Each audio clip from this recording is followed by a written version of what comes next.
জায়েশাকে আজকের এই দিনে বিসিসি এর সাথে বসতে হয়েছে, আইসিসি কে বসতে হয়েছে। বাংলাদেশের ইস্যুর প্রেফারেন্স ইম্পর্টেন্স বেড়েছে, কারণ বাংলাদেশের পক্ষে আঞ্চলিক ক্রিকেট শক্তি হিসেবে পিসিবি দাঁড়িয়েছে। বাংলাদেশের বিকল্প ভেন্যু হিসেবে পাকিস্তান নির্ধারিত হয়ে গেছে।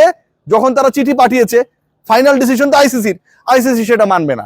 ভারতের আয়োজনে, শ্রীলঙ্কার আয়োজনে ওয়ার্ল্ড কাপ আমরা পারছি না, পাকিস্তান এসে আমাদের সমাধান দিচ্ছে, এইটা কি ভাই জীবনও মানবে? তারা মানবে না। আসসালামু আলাইকুম, ওয়েলকাম করছি রিয়াসাদ আজিম। ভিন্ন ধর্ম মতাদর্শে যারা শুনছেন সবার প্রতি আন্তরিক কৃতজ্ঞতা। আপনার কাপড়কে ঝকঝকে তকতকে পরিষ্কার করার জন্য 2-in-1 ফর্মুলার অরিক্স ক্রিস্টাল ওয়াশ ব্যবহার করতে পারেন, নিশ্চয়ই একটা ভালো আনন্দ পেতে পারেন। এক্সপেরিয়েন্স সেখান থেকে ভালো হবে এবং বাংলাদেশের যে এক্সপেরিয়েন্স সামনে সেটাও খুব দুর্দান্ত হতে যাচ্ছে। এই আলোচনাটা যখন করছি ঠিক তখন মোটামুটি কম বেশি আপনারা জেনে গেছেন যে বাংলাদেশের নেক্সট আইসিসি ইভেন্ট টি-20 ওয়ার্ল্ড কাপকে কেন্দ্র করে একটা নতুন ডাইমেনশন ক্রিয়েট হয়েছে। এই ডাইমেনশনে যে ঘটনা ঘটতে যাচ্ছে, বাংলাদেশ শেষ পর্যন্ত পাকিস্তানের মাটিতে খেলতে যাচ্ছে, পাকিস্তানের মাঠ প্রস্তুত, মাসির নাকবি জ্যাকপট মেরেছেন। এই আলোচনাটা আমি এক্ষুনি যাব, তবে তার আগে একটা জাস্ট প্রেক্ষাপট আপনাদের বলি। কদিন আগে ESPN Cricinfo they made a report that বাংলাদেশের যে দাবি, ভেন্যু চেঞ্জ করার যে দাবি, সেই দাবিটা নাকচ করে দেওয়া হয়েছে ইন্টারন্যাশনাল ক্রিকেট কাউন্সিল থেকে। রিকল করুন, 2 থেকে 3 দিন আগে যখন এই খবরটা বেরুলো, বাংলাদেশ ক্রিকেট বোর্ডকে মিডিয়া রিলিজ দেওয়া লাগছে এবং সেই মিডিয়া রিলিজ দেওয়ার পরে বাংলাদেশ ক্রিকেট বোর্ড তারা জনগণকে বোঝানোর চেষ্টা করেছে এরকম কোনো ডিসিশন মেক করা হয় নাই। ESPN Cricinfo that time played a role on behalf of BCCI। আপনারা জানেন যে ইন্ডিয়া বেসড জার্নালিস্ট সেই ESPN ক্রিকইনফোকে কন্ট্রোল করে এবং ভারত এবং ভারতীয় ক্রিকেট বোর্ড ICC, এই যে 3টা পার্ট রয়েছে, এদের চাওয়াটাকে পাবলিকের মনস্তত্ত্বের মধ্যে ঢোকানোর একটা চেষ্টা ছিল। সবাই হতাশ হয়ে গেছিল, বাংলাদেশ শেষ পর্যন্ত পরবর্তী টি-20 ওয়ার্ল্ড কাপে থাকছে না। ভারতের মাটিতে খেলো, না হলে খেলা হবে না। ESPN ক্রিকইনফো এই রিপোর্ট করার পরবর্তী সময়ে আজকে ভারতীয় ক্রিকেট বোর্ডের সাবেক সচিব, ICCর বর্তমান চেয়ারম্যান জায়েশা BCCI এর সাথে মিটিং এ বসেছে। একবার বাংলাদেশের দাবি নাকচ করে দেওয়া হচ্ছে, বাংলাদেশের বিশ্বকাপ পয়েন্টস গুলো প্রতিপক্ষকে দিয়ে দেওয়া হবে, এরকম কথা বলা হচ্ছে। ঠিক তার 2 দিন পরে জায়েশা, এত পরাক্রমশালী জায়েশা, এত পরাক্রমশালী লিডারের ছেলে, অমিত শাহর ছেলে জয়শা আজকে বসে পড়ছে BCCI এর সাথে, কেন বাংলাদেশকে আপকামিং বিশ্বকাপে যেন খেলানো যায়। কোথায় আসলে চালটা ঘুরে গেল, কোথায় আসলে এই ঘটনাটা ঘটলো যার কারণে শেষ পর্যন্ত ভারতীয় ক্রিকেট বোর্ড, যারা মুস্তাফিজকে সেই দেশ থেকে অলমোস্ট বহিষ্কার করে দিল, IPL থেকে বহিষ্কার করে দিল, তাকে খেলানো হবে না এবং এই খেলানো হবে না সিদ্ধান্ত নেওয়ার সাথে সাথে কলকাতা নাইট রাইডার্স তার পোস্টগুলো ডিলিট করে দিল।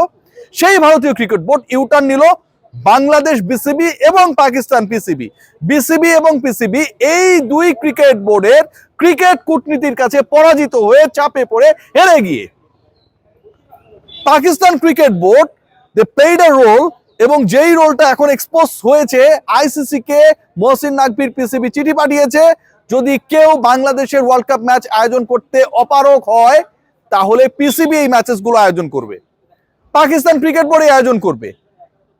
যেই লজিস্টিক্সের কথা বলা হচ্ছে, সময় স্বল্পতার কথা বলা হচ্ছে, ভেন্যু রেডি করার কথা বলা হচ্ছে, এবং এই কারণগুলোর কারণে বাংলাদেশের ম্যাচগুলো অন্য কোনো ভেন্যুতে স্থানান্তর করা যাবে না, এই কথা বলা হচ্ছে। প্রত্যেকটা প্রশ্নের উত্তর যখন PCB স্ট্যান্সটা নেয় একবারে পেয়ে যাওয়া হয়।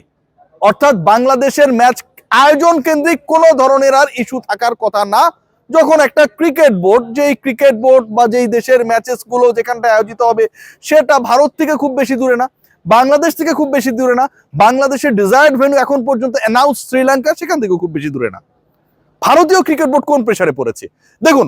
মাসির নাকভির এই দাবি quite interesting, diplomatic and logical. আপনার বলার এখন সুযোগ নেই যে বাংলাদেশের ম্যাচ আয়োজন করার জন্য শ্রীলঙ্কা প্রস্তুত না, খেললে ভারতেই খেলতে হবে, কারণ আরেকটা বিকল্প ভেন্যু তারা হাত তুলেছে, উই আর রেডি। তাহলে আপনি কি করতে হবে? আপনি কি পাকিস্তানের কাছে হেরে যাবেন? PCBর কাছে হেরে যাবেন? নাকভির কাছে জয়শা হেরে যাবে? ডেফিনেটলি না। ইন্ডিয়ানরা এটা হতে দেবে না ভাই। কি করবে? বাংলাদেশের ম্যাচ তোমরা আয়োজন করো, BCCI তুমি বিকল্প পরিকল্পনা বাস্তবায়ন করো, এবং সেটা যদি 4টা ম্যাচের 4টাও শ্রীলঙ্কায় খেলিয়ে হয়, ইউ মেক ইট।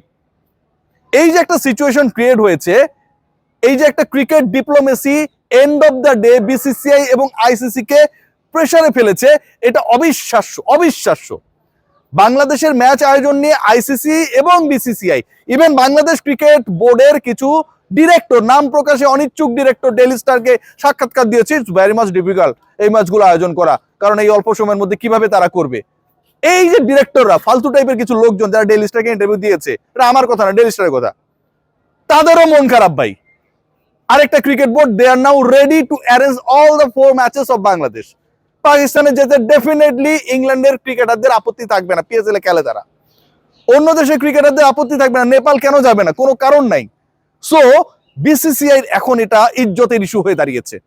তারা যদি বলে যে ভারতে এসে খেলো, এই বলার পেছনে তাদের একমাত্র যুক্তি হচ্ছে এই অল্প সময়ের মধ্যে অন্য কোথাও এটাকে স্থানান্তর করা সম্ভব না। এখন অন্য কোথাও স্থানান্তর করা সম্ভব না তুমি বলছো, কিন্তু আমি বলছি আমার দেশে এসে খেলো ভাই, আমার এখানে তুমি সকল ফ্যাসিলিটিস পাবা, আমার মাঠগুলো রেডি আছে, জাস্ট কাম অ্যান্ড প্লে।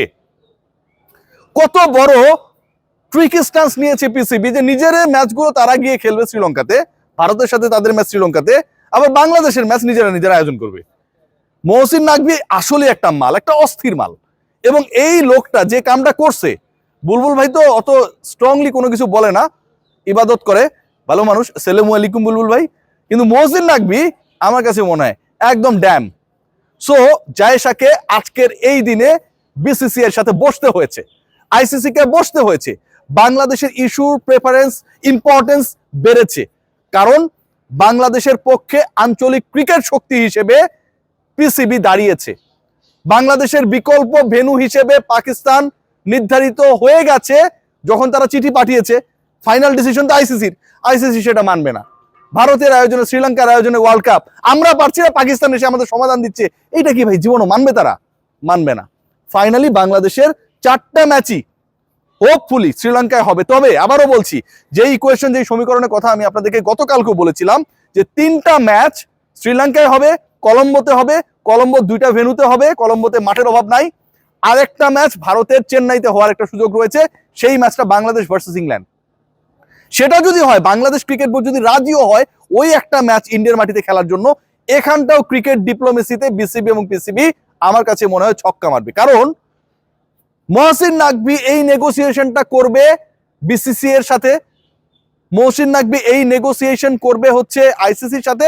ঠিক আছে, আমি বুলবুলকে ম্যানেজ করেছি, বাংলাদেশ গভর্নমেন্টকে ম্যানেজ করেছি, যে ঠিক আছে একটা ম্যাচ তোমরা গিয়ে খেলো। So it's going to be a big diplomatic win for Bangladesh. Just একটা আলোচনা দিয়েই শেষ করব। আপনারা মনে করেন যে এশিয়া কাপের ট্রফি নাকভি কি করেছে, তার হাত থেকে ইন্ডিয়ানরা নেবে না, রাইট? তিনি এটা নিয়ে গেছে, লকারে মেরে দিছে তালা, চাবিটা নিয়ে পকেটের মধ্যে চলে গেছে পাকিস্তানে, কেউ আর পায় না। আইসিসির মিটিং এ হ্যান্ড ওভার করেছে, তার হাত থেকেই ভারতীয় প্রতিনিধিদের সেই ট্রফি নিতে হয়েছে। This is what Mohsin Naqvi is.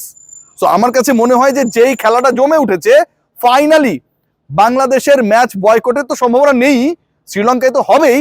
যদি কোনো ধরনের নতুন কাহিনী করার চেষ্টাও করা হয়, পরবর্তী ওয়ার্ল্ড কাপ বাংলাদেশ পাকিস্তানের মাটিতে যদি খেলে, এটা বিশাল পরাজয় হবে আইসিসির, বিসিসিআই। সবাই ভালো থাকবেন, টেক গ্রেট কেয়ার।